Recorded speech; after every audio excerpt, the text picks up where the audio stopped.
Assalamualaikum warahmatullahi wabarakatuh. Selamat datang di channel Media Pintar.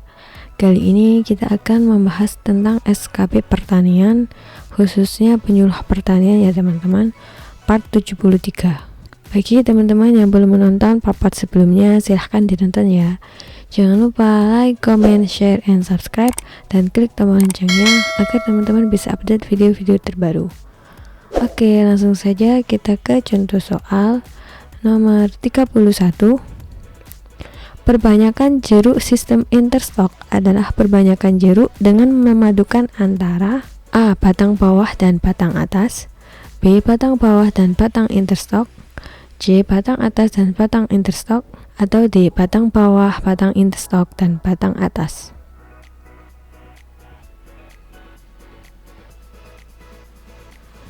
Oke, kita bahas ya teman-teman. Perbanyakan jeruk sistem interstok adalah perbanyakan jeruk dengan memadukan antara batang bawah, batang interstok, dan batang atas. Jadi ada 3 ya. Jadi jawaban yang paling tepat untuk nomor 31 adalah yang D ya teman-teman, batang bawah, batang interstok, dan batang atas. Oke, lanjut ya soal berikutnya, nomor 32. Kelentek adalah pekerjaan pemeliharaan tebu dengan cara A. Mengelupas daun tebu yang telah kering dan kuning, B. Menumbuhkan tanaman di sela batang tanaman, C. Melakukan pembongkaran tanaman tebu yang telah dikepras, atau D. Membuat lubang di samping tanaman tebu.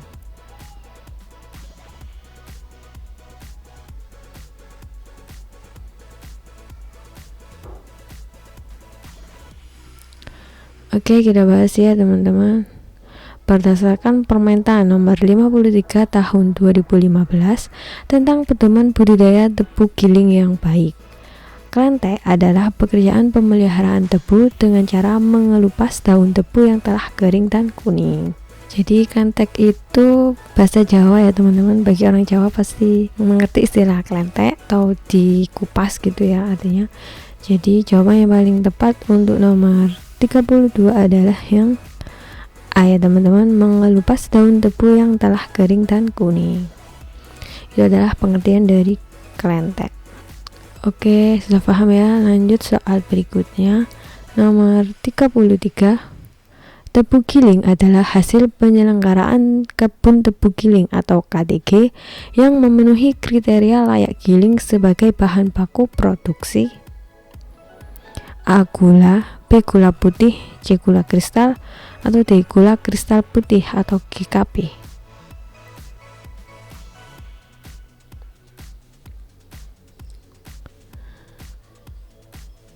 Oke, kita bahas ya teman-teman.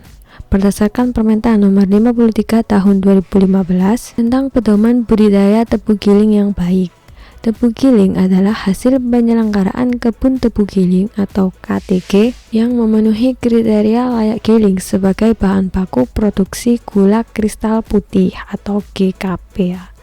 Jadi jawaban yang paling tepat untuk nomor 33 adalah yang D ya teman-teman, gula kristal putih atau GKP. Oke, diingat-ingat. Lanjut soal berikutnya, nomor 34. Tanaman tebu yang tumbuh dari tunas tanaman sebelumnya atau setelah ditebang disebut A. Juringan atau kairan, B. sogolan, C. raton atau keperasan, atau D. kelentek.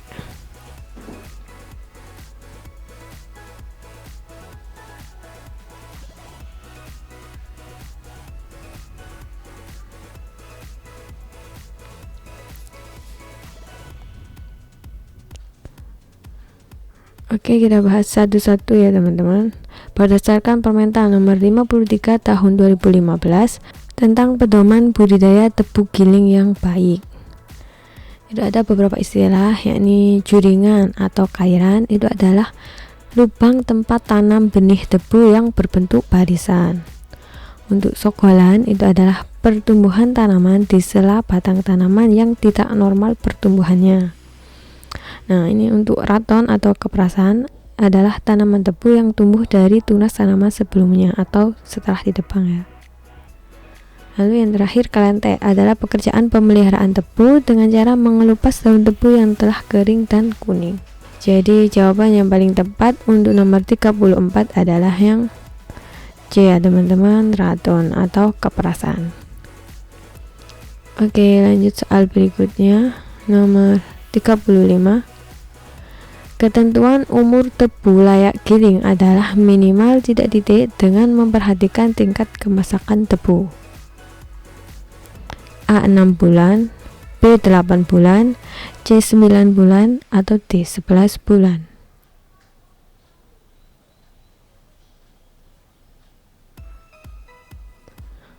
Oke, kita bahas ya teman-teman.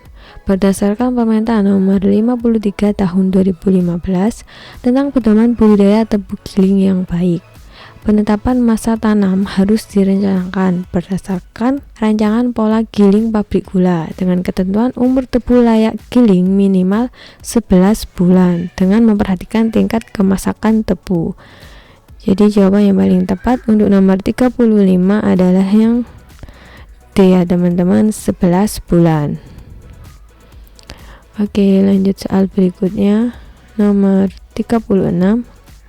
Proses kristalisasi gula dipengaruhi oleh hal-hal berikut ini, kecuali A. Proses pemurnian, B. Proses penguapan, C. Proses pendinginan, atau D. Kondisi bahan baku.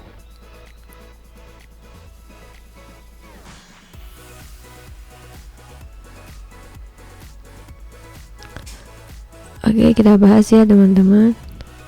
Proses kristalisasi gula dipengaruhi oleh beberapa hal, yaitu ini pertama kondisi bahan baku, lalu yang kedua proses pemisahan nira mentah, yang ketiga proses pemurnian, dan yang terakhir proses penguapan. Jadi yang bukan itu adalah yang C ya teman-teman, proses pendinginan. Oke, sudah jelas ya. Lanjut soal berikutnya, nomor 37.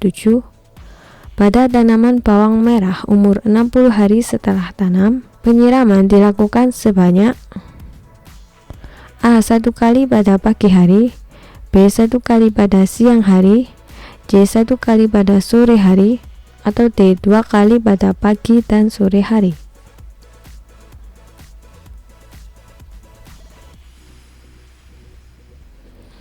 Oke, kita bahas ya teman-teman.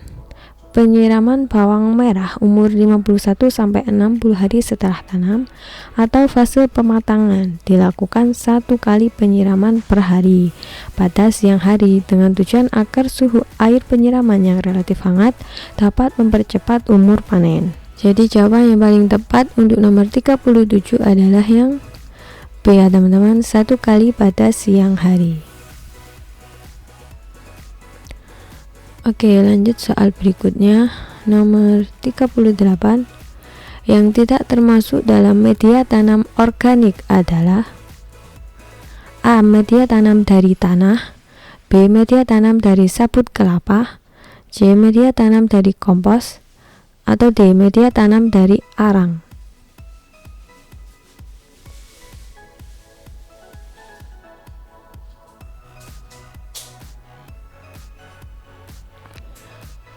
Oke, kita bahas ya teman-teman.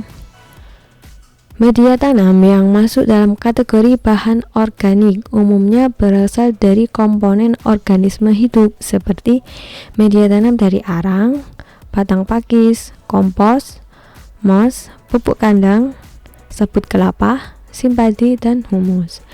Jadi yang bukan itu adalah yang A ya teman-teman, media tanam dari tanah. Oke, sudah paham ya. Lanjut soal berikutnya, nomor 39. Kedelai yang akan digunakan untuk benih dipetik pada umur A. 75-100 hari, B. 100-110 hari, C. 110-120 hari, D. 120-125 hari.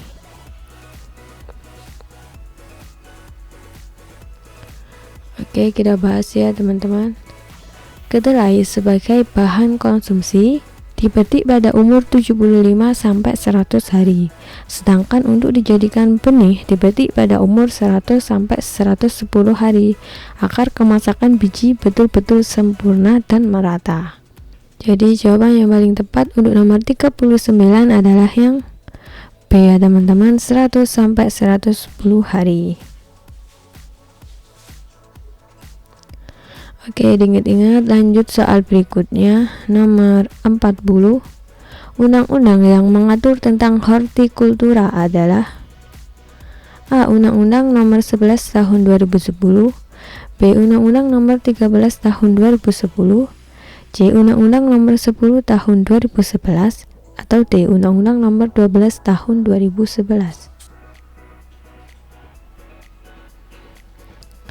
Oke, kita bahas ya teman-teman. Undang-Undang nomor 13 tahun 2010 itu adalah mengatur tentang hortikultura. Jadi jawaban yang paling tepat untuk nomor 40 adalah yang B ya teman-teman, Undang-Undang nomor 13 tahun 2010. Oke teman-teman, sudah paham ya? Sekian video dari saya. Terima kasih, semoga bermanfaat. Jangan lupa like, comment, share, and subscribe channel Media Pintar. Semoga teman-teman bisa mendapatkan nilai yang terbaik pada saat tes SKP nanti dan menjadi ASN tahun ini. Oke, sampai jumpa. Bye-bye. Wassalamualaikum warahmatullahi wabarakatuh.